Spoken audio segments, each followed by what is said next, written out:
안녕하십니까. 문화나 TV에 오신 것을 환영합니다. 정말 오랜만에 뵙죠? 그동안 여러 가지 사연이 있었습니다. 뭐 물난리에다가 코로나에다가 그래서 부득불 이제서야 다시 인사를 드리게 됐습니다. 앞으로는 이제 꾸준히 할 수 있도록 노력하도록 하겠습니다. 오늘 주제는 좋아하는 사람을 어떻게 하면 그 사람도 나를 좋아하게 만들 수 있을까? 이 방법에 대해서, 이 커뮤니케이션 방법에 대해서 말씀드리려고 합니다. 내가 좋아하는 사람이 있습니다. 혹시 좋아하는 사람 있으세요? 그분이랑 어떻게 하면 친해질까? 고민 많이 되시죠? 이 사람이랑 더 가까워지고 싶고 사랑하는 사이가 되고 싶다.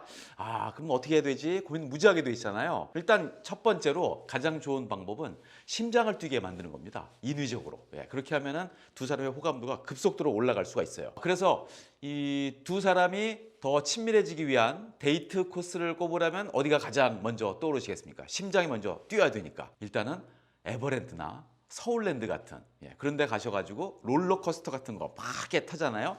그러면은 일단은 나도 모르게 심장 박동이 막 빨라집니다. 과격한 기구를 타니까. 이런 흥분 상태에서 서로 이제 막 심장이 막 쾅쾅 뛰고 막 흥분 상태가 된 상태에서 갑작스럽게 고백을 하는 겁니다. 이렇게 하면은요, 성공 확률이 굉장히 높아집니다. 실제 실험이 있습니다. 처음 보는 한 쌍의 남녀가 있어요. 여러 쌍을 이제 데려왔습니다. 데려와서 어떤 쌍들은 높은 곳에 다리가 있는 이런 다리를 서로 건너게 합니다. 그리고 어떤 커플은 낮은 곳에 있는 이런 다리를 서로 건너게 하는 거죠. 그 다음에 서로의 호감도를 체크하는 그런 실험인데요. 실제로 낮은 곳을 같이 건너갔던 커플보다 높은 곳을 처음 봤습니다. 처음 본 사람들, 높은 곳을 같이 건너갔던 사람들의 호감도가 훨씬 높았다는 그런 실험 결과가 있습니다. 모르긴 해도 아마 지금 이 시간도 누군가 이 사랑의 성공을 위해서 메이킹 러브를 위해서 아마 누군가 시도하고 있지 않을까 생각이 듭니다. 이런 시도는 뭐 앞으로도 당연히 영원히 이제 효과가 있는 방법이기도 하죠. 긍정적인 행동이나 감정을 만들려면 인위적으로라도 의식적으로라도 내가 평소에 항상 빵긋빵긋 웃고 크게 웃고 이런 습관을 들이라는 말 많이 들어보셨을 거예요. 그거랑 똑같은 겁니다. 이게 소프트웨어를 바꾸기 전에 내 하드웨어부터 바꾸기 시작하면요, 저절로 소프트웨어도 따라올 수 있는 그렇게 되거든요. 사람 심리가 또 나도 모르게 무의식적으로 이렇게 바뀌게 됩니다. 사람의 감정도 똑같습니다. 일단 상대에게 호감을 느끼면 심장 박동수 올라가죠. 그리고 심장 박동수 올려놓고 이제 상대를 본다면 말씀드린 대로 이미 뭐 심장은 뭐 크게 뛰고 있는 상태고 뭐 흥분을 또 막 하고 있는 상태이기 때문에요. 그냥 늘 무심하게 뭐 시큰둥하게 바라보던 상대도 다르게 보인다는 겁니다. 참 신기하죠? 그런데 평소에는 심장 박동이 안정적으로 진행되다가 갑자기 막 빨라지고 흥분 상태가 된다는 건 이제 신체 자체가 이제 비정상적으로 돌아가고 있다는 얘기잖아요. 그래서 어떤 과학자들은 그런 얘기 많이 합니다. 사랑에 빠졌다는 것 자체가 심신의 균형 상태가 깨진 거다. 밸런스가 무너진 거다. 이렇게 얘기하는 학자들도 꽤 있습니다. 적어도 이제 과학적으로는 그렇다는 얘기고요. 사랑에 빠지게 되면은 일단은 몸 안에서 도파민이 막 분출이 됩니다. 온통 뭐 세상이 아름답게 보이고 뭐 스트레스도 사라집니다. 막 위통, 뭐 속 아픈 거, 두통, 치통 이런 것도 말끔하게 사라집니다. 이 세상에 가장 아름답고 가장 행복해 보이고 하여튼 뭐 뭔 짓을 해도 다 이뻐 보이는 시기가 딱 요 시기예요. 여자 입장에서 봤을 때는 남자의 매너가 없어. 아우 너무 터프해 이 남자. 너무 멋있어. 고집이 세. 이 남자는 뭐 자기 주관이 확실한 사람이야.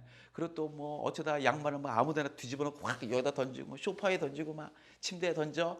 그래도요, 다 용서가 됩니다. 내 취향을 고려하지 않은 채 자신이 보고 싶은 영화, 먹고 싶은 음식만 막 앞세워도요, 하나도 서운하지 않습니다. 그래서 유명한 얘기가 있습니다. 이름만 대면 알 수 있는 어떤 그 유명 연예인이 있거든요. 이분은요, 어떤 선배를 사랑하게 됐습니다. 짝사랑하게 됐습니다. 뭘로 짝사랑하게 됐냐면요, 사무실에서 낮잠 자고 있는 그 선배 속눈썹이 너무 이뻐서 거기에 사랑에 빠졌다고. 다시 한번 강조해서 말씀드리지만 사랑에 빠졌다는 것은 심신의 상태가 정상의 범위를 이제 벗어났다는 겁니다. 반대로 얘기하면 달콤한 사랑에 빠지려면 상대의 심신 균형이 잘 잡힌 상태에서의 시도를 한다, 접근한다, 백전백패다. 하여튼 뭐가 됐든 상대가 이 심신이 불균형한 상태를 만들어 놔야 돼요. 높은 곳에서 이제 아래를 내려다보면서 이제 부들부들 떨게 만들거나, 롤러코스터나 뭐 바이킹을 타거나 뭐 막 이렇게 해주면은 성공 확률이 높다는 거죠. 그런데 요것보다도 또 좋은 방법인데요. 뇌를 극도로 많이 사용하게 하는 방법입니다. 평소에 뇌를 극도로 엄청나게 많이 막 신경 쓰고 막 하잖아요. 그러면요 심신의 방전이 옵니다. 바로 이 순간이 사랑의 기운이 싹 틀 수 있는 아주 절호의 기회입니다. 박현욱의 장편 소설, 아주 유명한 소설입니다. 아내가 결혼했다라는 소설이 있습니다. 여기서 남자는 덕훈이, 이나는 여자 주인공인데요. 이 이나라는 사람이 남편을 둘을 만듭니다. 근데 이 덕훈하고 이나는 프로그램 개발 중에 프로젝트 진행 중에 서로 만났습니다. 서로 이제 작은 이제 호감만 갖고 있다가 둘이 이제 본격적으로 사귀기 시작한 건 프로젝트가 완성된 후에 회식 자리였어요. 그래서 결혼을 하게 됩니다. 꿀맛 같은 신혼생활에 푹 빠져 있는데 그런데 아내가 계속해서 일이 많습니다. 일이 많아서 매일매일 힘들게 막 일에 그냥 시달리고 있어요. 소설은 이렇게 등장합니다. 아내는 그 후에도 계속 늦게 들어왔다. 아내는 회사 일이 많아서 그렇다고 말했고 나는 고개를 끄덕여 주었다. 아내의 입에서 술 냄새가 났던 날들도 많았다. 고개가 조금 갸웃거리긴 했지만 그러려니 했다. 프로젝트 계약 기간이 끝나던 어느 날 아내는 파김치가 돼서 들어왔다. 아내가 들어와서 얘기합니다. 이번 프로젝트는 너무 힘들었어. 걸핏하면 철야 작업이었어. 마지막 날까지 야근하기는 또 처음이네. 남편이 덕훈이가 아니 마지막 날인데 회식도 안 하고 그냥 철야 그냥 작업을 한 거였어? 다른 사람들은 회식 자리 갖고 내 파트에서 문제가 생겨서 나만 일했지 뭐야. 일 끝내고 전화해보니 회식도 끝났대. 어쨌든 다 끝나서 후련하다. 그러다가 이런 또 프로젝트 끝났죠. 근데 또 다른 프로젝트가 생겼는데 경주에서 또 생겼습니다. 둘이 서울에 사는데. 근데 페이가 2배입니다. 어떻게 안 가? 가야죠. 그 둘이 이제 주말 부부로 삽니다. 그러다가 사달이 났습니다. 아내가 갑자기 들어오더니요. 폭탄 선언을 하는 거예요. 나 사람 생겼어. 뭐라고? 나 좋아하는 사람 생겼어. 무슨 소리야? 아니 언제 알게 된 사람인데? 알게 된 지는 오래됐는데 예전에 같이 일했거든. 이번 프로젝트 하면서 다시 만났어. 진짜 그 사람이 좋아? 그 다음에 어떻게 됐을까요? 한 여자의 남편이 둘이 되는 상황이 소설 속에 전개됩니다. 중요한 거는요. 등장인물들이 사랑에 빠진 덕훈하고 이나가 사랑에 빠지는 것도 그렇고 이나가 또 다른 남자와 사랑에 빠지는 것도 그렇고 공통점이 있죠. 업무를 격하게 하는 겁니다. 격하게 서로 막 하다가 일을 마치거나 도중에 만나서 서로 열심히 일하는 와중에 만나서 사랑에 빠졌다는 겁니다. 뇌는요 몸무게의 50분의 1 정도밖에 되지 않습니다. 하지만 사용하는 에너지는 5분의 1, 몸 전체의 20%를 쓰거든요. 평소에도 뇌가 이제 혹사당하고 있는데 그런 와중에 또 뭔가에 에너지를 막 쏟게 되면은요 이 뇌는 이제 탈진 상태에 빠지게 된다는 거죠. 이럴 때 바로 이성에 대한 경계심이 줄어들 수밖에 없습니다. 이것도 역시 실험이 있습니다. 처음 보는 남녀를 모아가지고 커플을 만듭니다. 각자 작은 방. 이 커플은 이 방 가고 또 커플은 요 방 가고 요 방 가고 가가지고 나눴어요. 그래서 TV 프로그램을 보면서 TV 토론 프로그램을 보면서요 몇 시간씩 집중 토론 분석하는 작업을 막 시켰습니다. 그래서 각자 이렇게 에너지를 완전 머리를 막 방전하게 시킨 후에 두 사람을 같이 다른 장소에 딱 같이 있게 했거든요. 정신력을 많이 소모한 커플일수록 그렇지 않은 커플보다 더 육체적인 친밀감을 표현했다는 실험 결과가 있습니다. 와, 놀랍지 않습니까? 조금만 생각하면 이해할 수 있어요. 머리를 쥐어짜가면서 일을 한다는 거는요, 무의식의 세계가 아니라 그냥 뭐 하던 대로들 하던 게 아니라 의식의 세계에서 계속 일을 하는 거 아니겠어요? 그러다 보니까 일을 하면 할수록 혈당이 떨어집니다. 그래서 에너지를 급격하게 소비하겠죠. 그래서 의식의 세계에서 관장하는 이 자제력이나 의지력이요, 이게 현격하게 떨어지는 거죠. 그 에너지가 남아있지 않은 겁니다. 자제력과 의지력이 없는 상태에서 상대를 보면 어떻게 됩니까?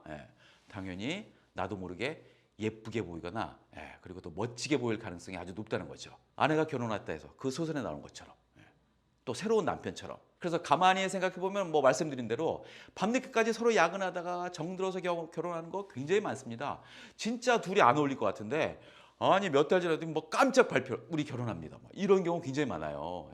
지나친 야근으로 인한 공동 작업으로 인한 정신력, 자제력 고갈 이것 때문에 서로 이제 사귀게 되고 결혼을 하게 되는 이런 확률이 굉장히 높다는 얘기가 되겠죠. 지금 혹 주위에 이제 뭐 관심 있는 이성이 있다 이러면은요. 뭐 놀이공원, 뭐 계곡다리 이것도 물론 좋습니다만 데이트 시청했는데 안 가 그러면 어떻게 해요? 이것도 낭패 아니겠습니까? 아예 그냥 퇴근 후에 일거리를 만드는 겁니다. 서류를 막 이렇게 해가지고 뭐 오탈자를 서로 검색한다든지 아니면은 뭐 원서를 서로 이제 같이 해석하는 작업을 막 몇 시간씩 매일매일 같이 하는 겁니다. 예. 뜻이 좋잖아요. 요거 우리가 해석해서 딱 뭐 하면은 얼마나 인정을 받겠냐 이런 식으로 이게 어떤 이유를 만들어 가지고 같이 하다 보면은요 정들 확률 무지하게 높아집니다. 사랑의 큐피트가 바로 팍 꼽힙니다. 상대의 정신 상태가 아주 피곤한 상태가 되면은 내가 쏜 사랑의 화살이요 가슴에 명중할 확률이 아주 높아집니다. 가슴이 뛰어야만 사랑이 아니거든요. 꼭 기억하셨으면 좋겠습니다. 오늘 여기까지 말씀드리고요. 재밌었다면은 구독, 좋아요, 알림 설정. 다음 시간에 더 재밌는 얘기가 나오기 때문에 꼭 해주시기 바랍니다. 감사합니다.